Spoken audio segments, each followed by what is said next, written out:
یہ جھوٹا دعویٰ ہے جو بار بار حدیثوں کے، یہ آپ کہیں کہ حنفی 5 منٹ تاخیر سے کرتے ہیں، وہ بات ہے کہ حنفی غروب ہونے کے بعد کہیں 5 منٹ، کہیں 3 منٹ، کہیں 2 منٹ، پہلے تو مستقل 5 منٹ لیٹ ہوتی تھی، مجھ کو یاد ہے کہ اہل حدیث کیلنڈر نکلتا تھا اور جو ٹائم ٹیبل نکلتا تھا اور حنفیوں کا ٹائم ٹیبل نکلتا تھا تو 5 منٹ کا فرق ہوتا تھا، پر یہ 5 منٹ کا فرق اس لیے نہیں ہوتا تھا کہ اہل حدیث غروب سے 5 منٹ پہلے افطار کر لے رہے، یہ 5 منٹ کا فرق اس لیے ہوتا تھا کہ احناف جو ہے سورج غروب ہونے کے بعد 5 منٹ احتیاط کرتے تھے۔ اہل حدیث ایسا کیوں کرتے ہیں؟ اہل حدیثوں کے پاس اس کی دلیل ہے، اللہ کے نبی صلی اللہ علیہ وسلم نے فرمایا ہے کہ افطار میں جلدی کرو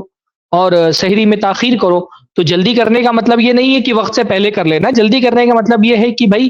غروب ہو گیا تو افطار کر لو۔ آج کے دور میں ہمارے پاس ٹیکنالوجی ہے، ہر انسان کے پاس، پہلے زمانے میں چلو گھڑی جو ہے وہ ملانے والی ہوتی تھی، کسی کا آگے پیچھے ہو سکتی تھی، آج کے زمانے میں ساری سہولتیں میسر ہے، مسجد میں جو اذان دینے جا رہا ہے وہ غروب دیکھ کر کے اذان دے سکتا ہے، ہمارے پاس گھڑی ہے، گھڑی کے ٹائم ٹیبل کا، موبائل کا بھی کوئی مسئلہ نہیں ہے، تو آج کے زمانے میں تو کوئی بھی انسان کسی بھی لیڈیز مسجد میں جا کر کے تحقیق کر سکتا ہے۔ اگر آپ کے یہاں پر سورج غروب ہوتا ہوا نہیں دکھتا ہے، ممبئی وغیرہ میں آپ ہیں، آپ جائیں سمندر کے کنارے کھڑے ہو جائے جوہو پر اور اہل حدیثوں کا ٹائم ٹیبل دیکھیں ممبئی کا، اور دیکھیں کیا اہل حدیث سورج غروب ہونے سے پہلے افطار کر رہے ہیں۔ یہ جھوٹا پروپیگنڈا ہے کہ اہل حدیث پہلے کر لیتے ہیں، صحیح بات یہ کہ حنفی دیر میں کرتے ہیں، تو اس پر بات ہو سکتی ہے کہ دیر کرنا چاہیے کہ نہیں کرنا چاہیے، ایک مرتبہ غروب ہو گیا تو کیا دیر کرنا مناسب ہے کہ نہیں مناسب ہے، اس پر بات کرنی چاہیے۔ اور ہم یہ کہتے ہیں ایک مرتبہ غروب کا علم آپ کو ہو گیا تو پھر دیر کرنے کی کوئی وجہ نہیں ہے، یہ وہ چیز نہیں ہے جس میں شریعت میں یہ والا احتیاط مطلوب ہے، شریعت میں احتیاط مطلوب ہے جہاں شبہے والی چیز ہو، یہاں پر کوئی شبہے کی بات نہیں، ٹائم ہو گیا، سورج غروب ہو چکا ہے،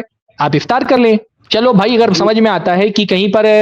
جو ہے وہ سیکنڈز کا کچھ فرق ہو سکتا ہے تو آپ نے آدھا منٹ 1 منٹ کا بھی احتیاط کر لیا، سمجھ میں آتا ہے، 5 منٹ آپ نے صحیح کہا کہ 5 منٹ احناف جو ہے وہ تاخیر سے کرتے ہیں روزہ، 5 منٹ احتیاط کی کوئی ضرورت نہیں ہے۔ رسول اللہ صلی اللہ علیہ وسلم نے فرمایا کہ میری امت بھلائی پر قائم رہے گی معجل الفطرہ، جب تک کہ وہ افطار کرنے میں جلدی کریں گے۔ یہود کی مخالفت کرنے کے لیے کہا کہ یہود جو ہے وہ تاخیر کرتے ہیں، یہود تاخیر کرتے ہیں تو تم تاخیر مت کرو، رسول اللہ صلی اللہ علیہ وسلم نے یہ تک کے بتایا ہے۔